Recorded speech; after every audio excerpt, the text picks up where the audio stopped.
नमस्कार दोस्तों, स्वागत है आप सबका भद्रा इस अकेडमी में। चलिए, यह है second lesson in the series of places in news with map, जिसमें हम लोग कवर करेंगे जनवरी 16 टू 24 जनवरी के जो वेरियस प्लेसेस हैं इंपॉर्टेंट, उनको हम लोग आज के क्लास में कवर करेंगे। थोड़े ज़्यादा प्लेसेस हैं, राइट, इसीलिए हम लोग ऐसे करके पार्टीशन कर ले रहे हैं। बट डोंट वरी, आपको जो है ना थंबनेल में क्लियरली दिख जाएगा दैट कितने से कितने डेट तक का ऑलरेडी हम लोग जो है इनपुट दे रहे हैं, right. So the beneficiaries of this series will of course be the students who are preparing for UPSC और एपीएससी, क्योंकि प्रीलिम्स पर्सपेक्टिव में डायरेक्टली क्वेश्चन आ सकता है। बट आप लोगों में से अगर कोई ज्योग्राफी ऑप्शन के भी स्टूडेंट है ना, तो उनको भी यह सीरीज़ बहुत ही ज़्यादा फायदेमंद है। तो अगर आप ज्योग्राफी ऑप्शन के स्टूडेंट है तो प्लीज़ ये कमेंट सेक्शन, ये लाइक या फिर कमेंट सेक्शन में लिखिएगा दैट एक्चुअली में क्या आपको इन सब चीज़ों से फ़ायदा मिल रहा भी है, राइट। एनीवेज, चलिए देखते हैं। सबसे पहले मझगांव, क्यों न्यूज़ में था ये मझगांव, राइट। क्योंकि देखो, महाराष्ट्र मैरीटाइम बोर्ड और मुंबई पोर्ट ट्रस्ट जो है ना, वो एक पायलट रन चलाने वाले थे ऑफ वाटर टैक्सी सर्विसेज। किन किन के बीच में? मझगांव और साउथ मुंबई और बेलापुर नवी मुंबई के बीच में, इस इतना छोटा डिस्टेंस के बीच में, ठीक है, यहाँ से यहाँ। तो बेसिकली इसीलिए यह ज़्यादा न्यूज़ में था, राइट। नाउ इसके बारे में अगर और भी देखें तो अनडाउटेडली अगर जितने भी सारे आइलैंड्स हैं ना मुंबई के वेस्टर्न कोस्ट में, तो ये एक उनमें से आइलैंड है। इनफैक्ट 7 आइलैंड्स हैं मेन, जिसमें से ये भी एक मेन आइलैंड है। क्लाइमेट अगर इस रीजन का देख लीजिएगा तो ट्रॉपिकल सवाना टाइप क्लाइमेट होता है, जो क्या कोपेन क्लासिफिकेशन के आधार पर अगर देखिएगा ना, ये कोपेन क्लासिफिकेशन क्या होता है, शायद अगर आपको कोई को अगर नहीं पता है, इंडियन ज्योग्राफी तो पढ़ा ही होगा, राइट, कोपेन क्लासिफिकेशन। बट हाँ, ज्योग्राफी ऑप्शन वाले स्टूडेंट्स लोगों का क्लाइमेटोलॉजी में बिल्कुल ये आता भी है, एकदम डिस्क्राइबली आप लोगों को पढ़ना पड़ता होगा, राइट। तो एनीवेज, सब tropical savanna type of climate है और रिसीव करता है मेजॉरिटी ऑफ रेनफॉल कब? साउथ वेस्ट मानसून के दौरान भैया। और कॉमन सा बात है, साउथ वेस्ट मानसून जो है पहले आपका वेस्टर्न घाट को हिट करती है, राइट। एनीवेज, वेजिटेशन अगर देख लीजिएगा तो ट्रॉपिकल मॉइस्ट डेसिडुअस फॉरेस्ट यहाँ पे हमको देखने को मिलेंगे। और इंपॉर्टेंट स्पीशीज जो है ना यहाँ पे, वो कौन कौन है? टीक है, साल है, महुआ है, राइट। और एलुवियल और कोस्टल सैंडी सॉइल जो है ना, वो भी इन रीजन्स में हमें देखने को मिलता है। शिपिंग इंडस्ट्रीज की अगर बात करें तो शिपिंग इंडस्ट्री इस रीजन के इकोनॉमी में एक मेजर कॉन्ट्रीब्यूट करता है in Mazagaon economy. Next is Subansiri river. Now Subansiri river क्यों न्यूज में था वो शायद आपको नहीं भी जानने से चलेगा, बट हाँ, सुभानसिरी रिवर क्यों, मतलब कहाँ से बहता है वो हमको पता चलना चाहिए। ये कौन सी रिवर है? देखो, आपको पता है ना, ब्रह्मपुत्रा। ब्रह्मपुत्रा की यह सबसे लार्जेस्ट ट्रिब्यूटरी है। देख रहे हो, यहाँ से जो बह रही है ना, यह है सुभानसिरी, जो कहाँ से होते हुए आती है? अरुणाचल प्रदेश के इन रीजन्स को ड्रेन करते हुए आती है। यह एक ट्रांस हिमालयन रिवर्स है, जो क्या स्टार्ट कहाँ से हो रही है? देखिए, हमें दिख रहा है ना, तिब्बत से स्टार्ट हो रही है और अरुणाचल प्रदेश से बहते हुए अल्टीमेटली आसाम में ब्रह्मपुत्रा में मिल जाती है। तो क्या हम बोल सकते हैं दैट सुभानसिरी जो है यह ब्रह्मपुत्रा की राइट बैंक ट्रिब्यूटरी है? Absolutely right. साथ ही साथ ये लार्जेस्ट ट्रिब्यूटरी भी है ब्रह्मपुत्र की। It originates in Tibetan plateau और अरुणाचल प्रदेश के मिरी हिल्स में ये घुसता है। और tropical wet evergreen forest in and around the Subansiri river जो है वो हमें देखने को मिलता है। इंपॉर्टेंट स्पीशीज कौन कौन से हैं? बैम्बू, मेसुआ, जामुन, राइट। और कुछ कुछ ट्राइबल कम्युनिटी भी है जो कि सुभानसिरी रिवर के इन एंड अलॉन्ग आजू बाजू हमें देखने को मिलती है, जैसे टगिन ट्राइब, निशी ट्राइब, गालो ट्राइब, ठीक है। नेक्स्ट है ओरांग नेशनल पार्क। ना, असम गवर्नमेंट ने एक नोटिफिकेशन इशू लिया था जहां पे उन्होंने बोला था ओरांग नेशनल पार्क को और भी हम लोग एक्सपैंड करेंगे।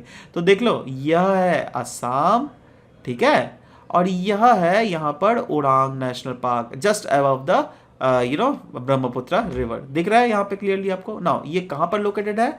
असम के सोनितपुर और दरांग डिस्ट्रिक्ट में, राइट। यहाँ पे पचनोई रिवर, बेलसिरी रिवर, धनसिरी रिवर जो है इस रीजन को बेसिकली बॉर्डर करते हैं ओवरऑल ओरांग नेशनल पार्क को, ठीक है ना। पार्क जो है ये ऑफ कोर्स कॉमन सेंस से बात है, क्योंकि यहाँ कौन सा ब्रह्मपुत्र वैली, राइट। तो ऑफ कोर्स ये एलुवियल फ्लड प्लेन सॉइल का ही बना होगा यार, है ना। And of course this is the part of larger Indo Burma biodiversity hotspot region भी। देखो, ये पूरा रीजन आ जाता है ना, Indo Burma biodiversity hotspot region, तो उसी के अंडर जो है ओरांग नेशनल पार्क भी आ जाता है। यहाँ पे क्लाइमेटिक कंडीशन अगर देख लीजिएगा वो सब tropical monsoon type of climate मिलेगा। और यहाँ की जो मेजर स्पीशीज है, फॉनल स्पीशीज, वो कौन है? Great Indian one horn rhinoceros, जो कि IUCN के लिस्ट पर वल्नरेबल कैटेगरी में लाई करता है, राइट। इंडेंजर्ड भी नहीं है, क्रिटिकली इंडेंजर्ड भी नहीं है, ध्यान रखिएगा लेकिन, है ना। और they are the dominant species है। Different other faunal animal species अगर देख लीजिएगा वो आप यहाँ पर आपको बंगाल टाइगर भी दिख जाएंगे, एशियाटिक एलिफेंट भी दिख जाएंगे, और एक क्रिटिकली इंडेंजर्ड एनिमल मिलेगा जिसको कहते हैं हम लोग पिग्मी हॉग, राइट। तो ध्यान रखिएगा। Next is Pangong so lake. Pangong so lake इसलिए न्यूज में था, देखो यह है यूनियन टेरिटरी ऑफ लद्दाख में, दिख रहा है ये आपको यूनियन टेरिटरी ऑफ लद्दाख है ना, ये तो बॉर्डर क्लियरली आपको दिख ही रहा है, right. Now this is the portion which is under the illegal occupation of Pakistan, ये वाला पोर्शन, राइट, जो कि of course we will take back in coming future. Anyways, क्यों न्यूज़ में था पेंगोंग सो लेक ये वाला रीजन? क्योंकि चाइना जो है ब्रिज बना रहा है इन पेंगोंग सो लेक। आपको पता है ना दैट चाइना और इंडिया के आर्मीज़ के बीच में यहाँ पे स्क्रिमिश हुआ था ना। आप देखिएगा, आप सोचिएगा सर ये तो इतना पेंगोंग, ये वाला जिस रीजन की आप बात कर रही हो ये तो एकदम इंडिया के बॉर्डर के भीतर है, तो फिर चाइना यहाँ पे क्या कर रही है? देखो क्या है ना दैट 1962 वॉर में चाइना ने भी इतना वाला पोर्शन को जो है ना वो इलीगली ऑक्यूपाई करके रखा है अपने पास, ये वाला पोर्शन, समझ रहे हो? तो again this is the territory of India only, है ना, ये चाइना के इलीगल ऑक्यूपेशन में अभी। बट एनीवेज, एक चाइना और इंडिया के बीच में जो रीजन को कहते हैं ना उसको हम लोग कहते हैं LAC, right, line of actual control, है ना। अब लाइन ऑफ एक्चुअल कंट्रोल कोई एक पर्टिकुलर लाइन एज सच नहीं है, बल्कि ये जोन है ना। इसलिए हम इस रीजन को बाउंड्री एज सच नहीं बोलते हैं, हम इस रीजन को क्या बोलते हैं? फ्रंटियर, क्योंकि फ्रंटियर जो है कोई एक लाइन नहीं होता है, रादर फ्रंटियर जो है ना एक जोन होता है, समझ रहे हो? तो क्योंकि ये जोन है ना, तो इसलिए दोनों देशों में कंफ्यूजन हो जाता है दैट किस रीजन में हमारा एक्चुअल कंट्रोल लाइन गुजरता है। इसलिए कभी कभी इधर मतलब यूजुअली देखो इंडिया तो कभी एक्सपेंशनिस्ट पॉलिसीज रखती नहीं है, ठीक है, चाइना की एक्सपेंशनिस्ट पॉलिसीज के कारण हम लोग ये सब चीजें देखनी पड़ रही है, राइट। एनीवेज, अगर लेक की बात करें तो it is spanning in eastern Ladakh and western Tibet, मतलब यह लेक जो है इंडिया में भी है और मतलब तिब्बत रीजन में भी लाई करती है, right. It is form from the Tethys geosyncline. Geosyncline मतलब पता है ना, ज्योग्राफी ऑप्शन वालों को पता होगा। एनीवेज, आप लोग ज़्यादा ध्यान मत दीजिए, है ना, बट क्योंकि मैं दोनों को कवर कर रहा हूँ, एक साथ ही फोकस है मेरा, तो इसलिए मैं मेक श्योर कर रहा हूँ दैट आपको भी इससे पता चले, फायदा मिल सके, राइट। काराकोरम माउंटेन रेंजेस जो है it ends at the north bank of Pangong so lake, and यहाँ पे लोअर बायोडाइवर्सिटी है। क्यों? क्योंकि इस रीजन में सैलिनिटी बहुत ज़्यादा है और इन्वायरमेंटल कंडीशंस भी काफ़ी ज़्यादा हार्श है। इनफैक्ट अगर कुछ माइग्रेटरी बर्ड्स जो कि हमें इन पेंगोंग सो लेक में देखने को मिलेंगे वो कौन कौन है? बार हेडेड गूस, उसके बाद ब्राह्मणी डक्स, ये सब कुछ हमें देखने को मिल जाएंगे, right. Next is Keoladeo national park news में था। क्यों न्यूज़ में था भैया? क्योंकि oriental darters has been taken up in the sanctuary after a gap of 22 years. आपको you don't need to focus upon the why it was in news, right? आप just for the time being मैं आपको सब कुछ बताऊंगा, don't worry. सिर्फ पहले तो ये देखो दैट कोलादेव घाना नेशनल पार्क है कहाँ, राइट। ये देखो, यह है हमारा राजस्थान का बॉर्डर, ठीक है, देख रहे हो? अब देखो ये बॉर्डर के एकदम साथ साथ सटा हुआ है, अराउंड बॉर्डर और कानपुर, है ना, सॉरी आपका जाकर उत्तर प्रदेश, है ना, ये बॉर्डर में ऑलमोस्ट है आपका इस टाइप से कुछ है राजस्थान, ठीक है, दिख रहा है? तो देखो एकदम एंड वाले रीजन में, यह वाले रीजन में देखो, है ना, यहां पर है आपका जाके कोलादेव नेशनल पार्क, राइट। अच्छा, ये इसको पहले हम लोग भरतपुर बर्ड सेंचुरी भी कहते थे इस रीजन को, है ना। क्यों? क्योंकि ये राजस्थान के भरतपुर रीजन में है, right, and it is a man made and man managed wetland also, इसलिए इसको यूनेस्को वर्ल्ड हेरिटेज साइट का भी दर्जा मिला हुआ है, ठीक है। वेजिटेशन अगर देख लीजिएगा, ट्रॉपिकल ड्राई डेसिडस फॉरेस्ट। क्यों भैया? क्योंकि यहाँ पर आपका जाकर किस टाइप की क्लाइमेटिक कंडीशंस एग्जिस्ट कर रही है पता है? Semi arid type of climatic, right. इसीलिए यहाँ पे स्पेशल स्पीशीज, मतलब जो प्लांट स्पीशीज देख लीजिएगा वो है कलाम, जामुन, बाबुल, आपको यहाँ पे देखने को मिल जाएगा। It is known as bird paradise. क्यों? क्योंकि यहाँ पे बहुत सारे माइग्रेटरी मतलब पंक्षियाँ जो आती है, दे दोनों साइड से आती है, सेंट्रल एशियन रीजन से भी आती है, आपका जाके साइबेरियन रीजन से भी इस रीजन में आती है, ठीक है। और यहाँ पे कुछ साइबेरियन क्रेन जैसे जो कि क्रिटिकली इंडेंजर्ड है वो स्पीशीज आपको देखने को मिल जाएगी, कुछ वल्नरेबल स्पीशीज जैसे ग्रेट स्पॉटेड ईगल, ये सब चीज़ें आपको यहाँ पर कोलादेव नेशनल पार्क में देखने को मिल जाएगी, right. Next is Mundra port. Mundra port देखो कहाँ है? गुजरात है ये। इस रीजन में, ये रीजन में मुंद्रा पोर्ट लाई करता है। क्योंकि न्यूज़ में इसलिए था क्योंकि एनआईए ने कुछ अफगान नेशनल्स को बेसिकली अरेस्ट किया था ड्रग केस में। एनीवेज, चलो अगेन मैं बोलता हूँ ना, वाई न्यूज़ ये हमारे कुछ है ही नहीं समझने का, बट मेन चीज़ क्या है, इस लोकेशन के बारे में हम लोग थोड़ा जान ले, राइट। जैसे it is the largest private port in India जो कि located in the northern shore of Gulf of Kutch near the Mundra region, right. Now the port is a part of maritime silk road. जी हाँ, ये port जो है ना maritime silk road का part था, है नहीं, है ना। और इसको ध्यान दीजिएगा, मैरीटाइम सिल्क रोड को लेकिन one belt and road initiative से नहीं जोड़ के देखिए अभी आप, ठीक है। तो एनीवेज पास्ट में बेसिकली यहाँ से ट्रेड की जाती थी, इसीलिए यहाँ पे बोला जा रहा है। अच्छा, क्लाइमेटिक कंडीशंस की अगर बात करें तो यहाँ पे semi arid steppe type of climate है, और वेजिटेशन अगर देख लीजिएगा इस रीजन में ग्रासलैंड एंड थॉर्नी स्क्रब्स जो है वो हमें इस रीजन में देखने को मिल जाएंगे। नेक्स्ट इस चुसुल वैली के बारे में न्यूज़ था। देखो चुसुल वैली जो है पैंगोंग से लोग के नीचे ही है चुसुल वैली, राइट। अब ये भी रीजन है कैसा है जहाँ पर इंडिया चाइना के मिलिट्री बेसिकली टॉक्स चलती हुई रहती है, तो इसीलिए ये रीजन न्यूज़ में रहता है। ये अगेन क्लियरली दिखा हमें south of Pangong so lake, clearly दिखा ना, ऊपर में देखो पेंगोंग सो लेक और उसके नीचे साउथ में ही जस्ट ये है, ठीक है।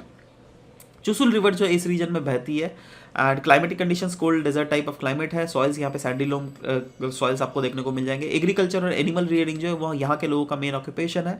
इंपॉर्टेंट क्रॉप जो कि यहाँ पे उगाए जाते हैं वो है पी, बार्ले, राइट। और जो ट्राइबल कम्युनिटी जो कि आपको इस रीजन में देखने को मिलेंगे चुसुल रीजन में, वो है गुजर्स, बकरवाल्स, चांगपास, ठीक है। तो इसलिए आप याद जरूर रखिएगा। कुंबालंगी विलेज क्यों न्यूज़ में था, क्योंकि यह केरला का एक ऐसा विलेज है जो कि सबसे पहले फर्स्ट इन देश में पहला सैनिटरी नैपकिन फ्री विलेजेस हो गया है हमारे कंट्री में, राइट। कहाँ पे लोकेटेड है, कोची के आउटस्कर्ट्स में लोकेटेड है, in the which district of Kerala, Ernakulam district, right. ये पहला इको टूरिज्म विलेज भी बन गया है इंडिया का, है ना। क्लाइमेट की अगर बात करें तो यहाँ पे मानसून टाइप ऑफ क्लाइमेट रहेगा, ऑब्वियस सा बात है, क्यों, क्योंकि साउथ वेस्ट मानसून इधर ही को पहले हिट करती है यार, क्लियरली दिख ही रहा है ये तो, है ना। वेजिटेशन की अगर बात करें तो मैंग्रोव वेजिटेशंस यहाँ पे इस रीजन्स में देखने को मिलेंगे हमें। फिशिंग जो है काफ़ी ज़्यादा मेन ऑक्यूपेशन है, और ये काफ़ी ज़्यादा फेमस है चाइनीज फिशिंग नेट्स के लिए इस ये रीजन। हाइड्रोमॉर्फिक सलाइन सॉइल जो है वो हमें यहाँ पर देखने को मिलते हैं, क्यों भैया, क्योंकि due to the presence of back water. इसीलिए तो इस रीजन में लोग काफ़ी ज़्यादा आपका जाकर टूरिज्म पर्पजेस के लिए भी जाते हैं, राइट। नेक्स्ट इज चाम्बी मुड़ा। ये क्यों न्यूज़ में था, क्योंकि प्रधानमंत्री मोदी जी ने एक state of art airport terminal launch किया था त्रिपुरा में।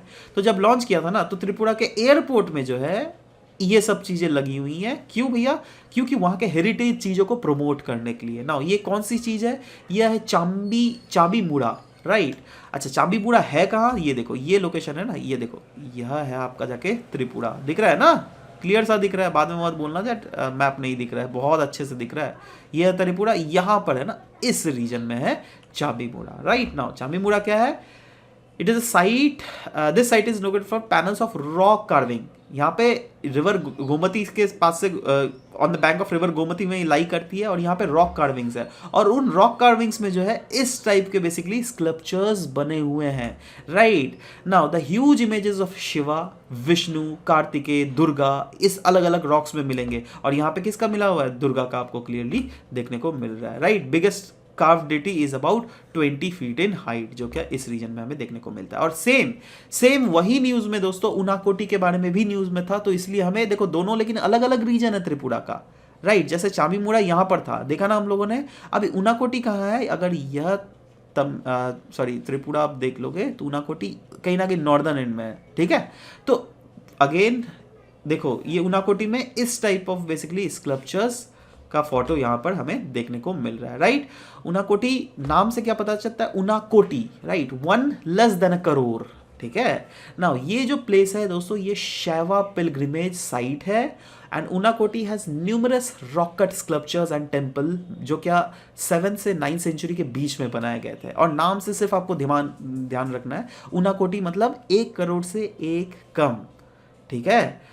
तो यहाँ पर जो देखो शिवा का हेड है ना, ये 30 फीट का ऊंचाई है, ऐसा बोला जा रहा है, ये वाला हेड इतना, बट यहाँ पर तो आपको छोटा सा दिख रहा है, क्योंकि ऑफ कोर्स यार एयरपोर्ट के भीतर में इन्होंने लगाया है। ये जस्ट एक सैंपल है, जिससे वहाँ के अगर लोग आ रहे हैं तो लोगों को पता चले दैट हाँ, इन रीजन्स का जो कल्चरल हिस्ट्री है वह कैसा है, समझ रहे हो। इसीलिए बेसिकली इन चीज़ों को लगाया गया है, कोई शक यहाँ पर।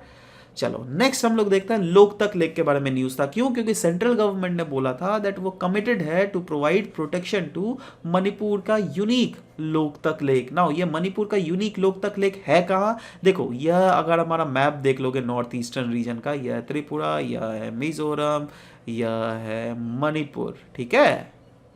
ये देखो मणिपुर, अब मणिपुर के ईस्ट वाले पोर्शन में ना यहाँ पर है लोकतक लेक, और लोकतक लेक कुछ ऐसा दिखता है, मतलब दुनिया में यह एकमात्र फ्लोटिंग लेक है, दुनिया में, जी हाँ दुनिया में यह एकमात्र फ्लोटिंग लेक है ना। फ्लोट करता है मतलब क्या भाई, क्या फ्लोट कर रहा है, देखो ये घास फूस दिख रहा है ना, ये सब फ्लोट करता है। और कुछ कुछ तो ऐसे रीजन्स है जिनके ऊपर देखो इस टाइप के घर भी बना दिए जाते हैं, और वहाँ पे एज ए स्कूल मतलब ये अलग ही नज़ारा दिखेगा अगर आप गए होंगे वहाँ पर तो, right. So this is absolutely a unique point of view, और इसीलिए बेसिकली इसको काफ़ी ज़्यादा प्रमोट भी किया जा रहा है। आपको पता होना चाहिए दैट ये रामसर साइट भी है, and this is under the Montreux record as of now, ठीक है। मॉन्ट्रिक्स रिकॉर्ड में वह रामसर वेटलैंड साइट्स होती है जो क्या खतरा, जिनके ऊपर खतरा मंडरा रहा होता है, राइट। तो अभी लोकतक लेक के ऊपर भी ऐसा कुछ हाल है, बट हाँ इवेंचुअली सरकार एक इनिशिएटिव ले रही है, जैसे आपको न्यूज़ में देख ही रहे हैं that central government has recently committed to provide protection to it. तो प्रोटेक्शन क्यों देखिए भाई, क्यों दे रही है सेंट्रल गवर्नमेंट, क्योंकि एक तो उसको टूरिस्ट साइट को और भी ज़्यादा प्रमोट किया जा सके, और ज़्यादा से ज़्यादा लोगों को आई मीन उसको मॉन्ट्रिक्स रिकॉर्ड से बेसिकली बाहर निकाला जा सके। तो लार्जेस्ट फ्रेश वाटर लेक है ये नॉर्थ ईस्ट का भी, और ये जो मैंने बोला ना फ्लोटिंग घास फूस रहता है उसको क्या कहते हैं पता है, फुमदीज, है ना।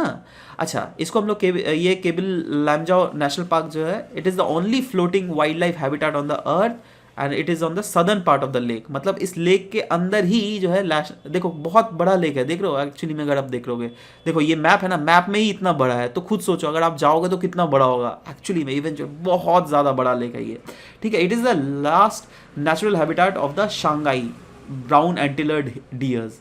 ये जो ब्राउन एंटीलर डियर्स है ना, वो ऐसे आपको दूसरे जगह आसाम में भी मिल जाएंगे, राइट, बट ये जो है ना का नेचुरल हैबिटेट है, समझ रहे हो, मतलब वो नेचुरली यहाँ पर देखें। और इनको हम लोग डांसिंग डियर भी कहते हैं, क्यों भैया, क्योंकि देखो अगर सोचो ये लेक है, राइट, यहाँ पे फुमदीज है, फुमदीज मतलब ये फ्लोटिंग ग्लास है ना, इसके ऊपर अगर ये चलते हैं ना तो वो ग्रास भी हिलता है, तो ऐसा इट सीम्स एज इफ वो डियर्स जो है वो डांस कर रही हैं, है ना, बट एक्चुअली में डांस नहीं कर रही होती है ना, बट उसलिए उसको बेसिकली डांसिंग डियर भी कहा जाता है, और ये डांसिंग डियर के लिए लास्ट नेचुरल हैबिटेट बचा हुआ है, ध्यान में रहेगा। तो आशा करता हूँ दैट चीज़ें आपको प्रॉपर्ली समझ में आई होंगी। This was all about the discussion of today, we will be meeting in next session, till then bye bye, take care, and regarding the admissions, if you at all want to take admission in our institute, then do contact to these numbers all the time. All the faculties will be very much eager to help you up with any of your doubts. आपको अगर कोई भी doubt, कभी भी doubts आती है, right, इसलिए we have the panel of highly talented educators, and we will make sure that we will give you the best whatever you need, right? So anyways, मिलते हैं next class में, till then bye bye, take care, and thank you for listening to the whole video guys, thank you very much.